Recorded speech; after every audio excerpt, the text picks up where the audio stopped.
Marine Elimer qui obtient la nationalité marocaine et qui fait une grande annonce. L'incroyable nouvelle rémunération TikTok pour les créateurs.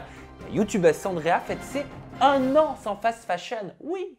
Je suis malade, complètement malade. Et ouais, je suis un petit peu maladou, mais bon, je suis là, je suis au rendez-vous avec vous pour ce nouveau numéro de l'actu de l'influx. Bienvenue, aujourd'hui je vous ai sélectionné 4 gros titres qu'on va passer en revue. Et on démarre tout de suite avec le thème télé-réalité, bien sûr. On va parler de Marine Elimer qui a officiellement obtenu la nationalité marocaine. Et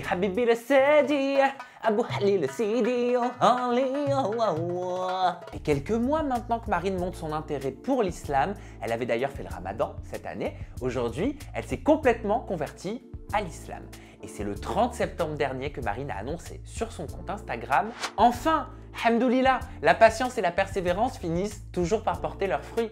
Alors ne cessez jamais de croire en vous, quelles que soient vos difficultés, vos blessures. Je tiens à exprimer ma profonde gratitude aux personnes qui m'ont soutenu et accompagné tout au long de ce process. Je suis fière de mon Maroc et fière d'être officiellement citoyenne marocaine. » Félicitations à elle. Marine Elimer a décidé donc de célébrer ce lundi 10 octobre l'obtention de la nationalité marocaine. Sur Instagram, elle a partagé une vidéo où on peut la voir habillée d'un caftan, donc c'est donc une tunique orientale, lors d'une fête qui ressemble presque à un mariage traditionnel marocain. Elle s'est exprimée en disant « J'ai décidé de fêter ma nationalité marocaine. La raison pour laquelle je porte un caftan, c'est pour honorer cet événement. Pour l'occasion, j'ai invité ma famille et mes amis très proches qui m'ont permis aujourd'hui d'obtenir enfin ma nationalité marocaine. Je suis fière de mon parcours et de ce que j'ai pu accomplir. » Concernant son futur mari, elle a confié « Il doit être musulman, en vue de ma religion, et marocain de préférence, puisqu'en vue de mes origines, c'est mieux. » Alors, va-t-on la revoir à la télévision après tout ça? Et si oui, dans les bras de qui? Affaire à suivre. On va parler people. Une star de TikTok est interdite de monter à cheval parce qu'elle fait 110 kg. C'était en juin dernier que Rémi Bader, le mannequin grande taille et influenceuse aux plus de 2,5 millions d'abonnés sur les réseaux sociaux, s'est confiée sur la grossophobie qu'elle estime avoir subie. Si je vous en parle aujourd'hui, c'est parce que c'est en ce moment que l'affaire fait le tour des réseaux sociaux, même si l'histoire en question date du mois de juin dernier. Pour vous recontextualiser, la jeune femme s'est donc rendue dans un ranch pour monter à cheval. Elle a par la suite déclaré « Bravo au Deep Hallow Ranch à Montauk qui m'a demandé de partir parce que je pèse 110 kg. Je suis déjà montée à cheval et je n'ai jamais eu ce problème. J'ai vraiment l'impression qu'à chaque fois que je rentre dans un meilleur état d'esprit et que je ressens un regain de confiance, cela se renferme aussitôt avec des expériences comme celle-ci.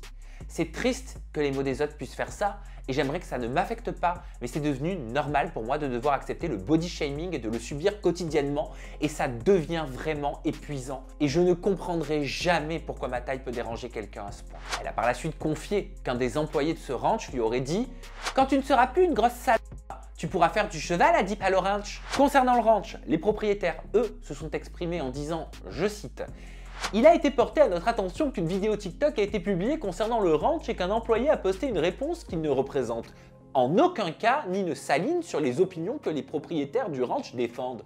Nous tenons à présenter nos excuses à toute personne que cela a offensé et nous ne cautionnons ni n'approuvons aucune partie de la vidéo. » Alors c'est indéniable, ça ne fait aucun doute, nous sommes tous d'accord pour dire que ce qu'a dit l'employé est complètement déplacé, insultant. Mais pour ceux qui ne le savaient pas, oui, il y a un poids à respecter pour monter à cheval, oui. On pourrait croire que le cheval peut porter tout ce qu'on veut, mais non, le poids du cavalier peut impacter la santé de son cheval. Plusieurs études ont d'ailleurs été faites à ce sujet et j'aimerais vous faire part de celle des chercheurs du Duchy College au Royaume-Uni. Ils ont étudié 152 chevaux et ont conclu que le ratio idéal entre le poids du cheval et celui de son cavalier était de moins de 10%, mais qu'il était satisfaisant jusqu'à 15%. Au-delà, il peut y avoir des conséquences physiques pour le cheval, des douleurs au niveau des membres, du dos, pouvant même amener le cheval à boiter. Pour vous donner un exemple concret, un cheval de 500 kg pour avoir un cavalier qui pèse entre 50 et 70 kg. Un cheval adulte pèse en moyenne entre 300 et 400 kg. Donc si l'influenceuse voulait monter à cheval, pour respecter le bien-être de l'animal, il aurait fallu lui proposer un cheval de 750 kg si on suit cette étude. Alors je comprends totalement que cette influenceuse se soit sentie offensée, on l'aurait été chacun tout autant et la réponse de l'employé était clairement déplacée, mais si le cheval ne faisait pas au moins 750 kg, le refus pourrait donc s'entendre. C'est important aussi de penser à l'animal et à son bien-être qui n'est que trop souvent mis de côté aux dépens du plaisir des humains. Pour un cheval moyen, elle pesait donc un peu plus de 30% de son poids. Si on prend un autre exemple, un adulte de 74 kg fait 29% du poids moyen d'un poney. Alors, est-ce que voir un adulte de 74 kg se faire refuser la montée d'un poney vous aurait choqué? On peut se poser la question. Money, money, money, must be funny, avec la voix de canard. In a midnight world, non, je connais pas les paroles. Alors, on va tout de suite parler réseaux sociaux et de la nouvelle rémunération TikTok. C'est le tout nouveau projet que lance l'application TikTok. Il s'appelle TikTok Creativity Program, donc le programme TikTok pour la création, et il est disponible en version bêta test depuis le 5 octobre dernier. Ils ont pris en compte les commentaires de leur communauté de créateurs, notamment au sujet du fond pour les créateurs et surtout parce que beaucoup de TikTokers et influenceurs se sont plaints de la rémunération de la plateforme qui était dérisoire, voire inexistante face au nombre de vues. Ce programme est, je cite, conçu pour encourager les créateurs à donner libre cours à leur créativité et à initier de nouvelles opportunités hors de la plateforme. La version bêta du programme TikTok pour la création est un nouvel outil de monétisation qui permet aux créateurs d'être récompensés pour le contenu créé. Malheureusement, tout le monde n'est pas éligible à cette rémunération, désolé de vous l'annoncer, car pour générer un revenu grâce au programme TikTok pour la création, les créateurs français doivent créer et publier des vidéos originales d'au moins 1 minute et répondre aux critères suivants. Il faut avoir plus de 18 ans, plus de 10 000 abonnés et au moins 100 000 vues au cours des 30 derniers jours. TikTok a précisé « Nous n'encouragerons pas le lip-sync, les clips musicaux, les vidéos stand-up, les vlogs personnels ou autres vidéos personnelles de type vlog. Les vidéos en collaboration avec une marque ne peuvent pas non plus recevoir de monétisation. » Pour que vous compreniez, un algorithme donc de TikTok, plus précisément, passe en revue l'ensemble des contenus pour savoir ceux qui sont éligibles et ceux qui ne le sont pas. Et bah oui, parce que sinon ce serait trop facile. D'ailleurs, c'est Cyril Schreiner. Vous connaissez Cyril Schreiner? C'est un TikToker, influenceur qui a plus de 7,1 millions d'abonnés sur la plateforme, qui s'est exprimé en vidéo. Il a dit ça. Je vais vous révéler combien j'ai gagné avec le fonds créateur, le nouveau fonds créateur TikTok. Je pense que tout le monde vous l'a déjà expliqué, mes auditions. Avant, c'était 10 € le million de vues et maintenant, c'est 1000 € le million de vues. En 3 ans de TikTok, avec l'ancien fonds créateur, regardez ce que je me suis fait en 3 ans de TikTok. Je m'en fous, je suis transparent. De toute façon, je paye mes impôts, ok? En 3 ans, avec l'ancien fonds créateur, je me suis fait 19 920 €. En gros, quasiment tous les jours, je faisais entre 10 et 50 €, quoi. Tout cet argent, je l'ai repris et je l'ai réinvesti dans mes vidéos parce que, voilà, je fais quand même des vidéos de ouf, ok?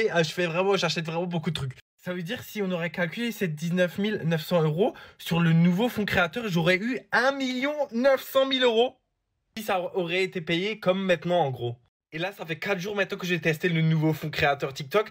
4 jours que je poste tous les jours un TikTok et ça a fait quasiment 1 million de vues par TikTok. Et voilà la rémunération que j'ai eue en 4 jours de TikTok. Avec le nouveau fonds créateur qu'il y a. 2568 € je me suis fait en 4 jours de TikTok.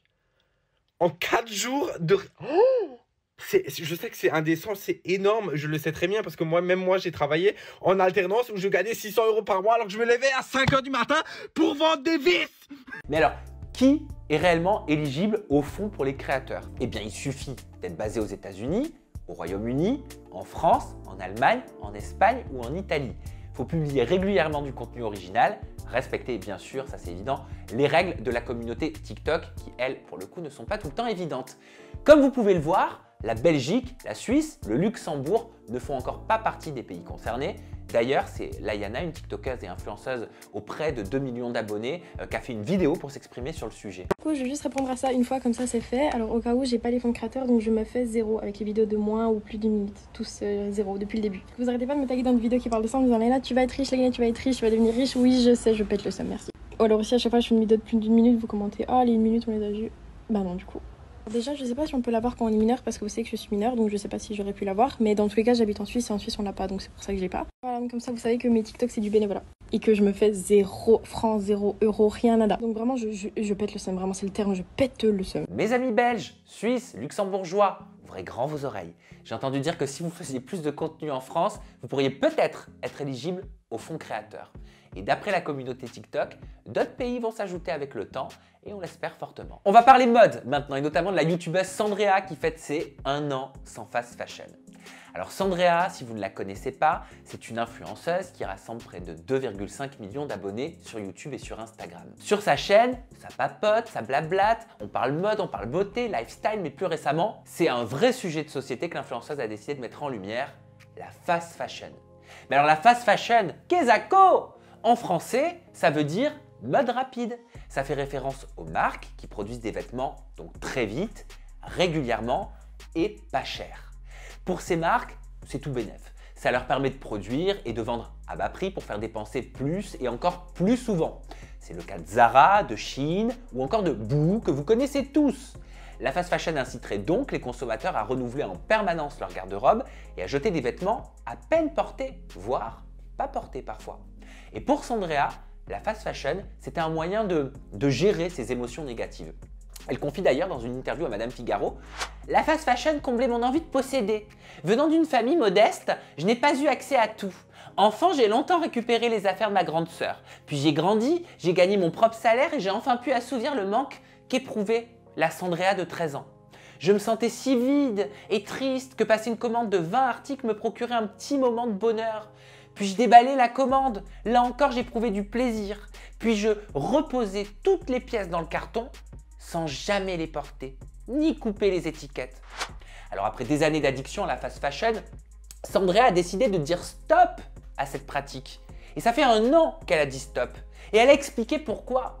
Elle a dit « À l'époque, ce qui me motive à arrêter la fast fashion est surtout lié à la qualité des vêtements que je ne trouve pas durables.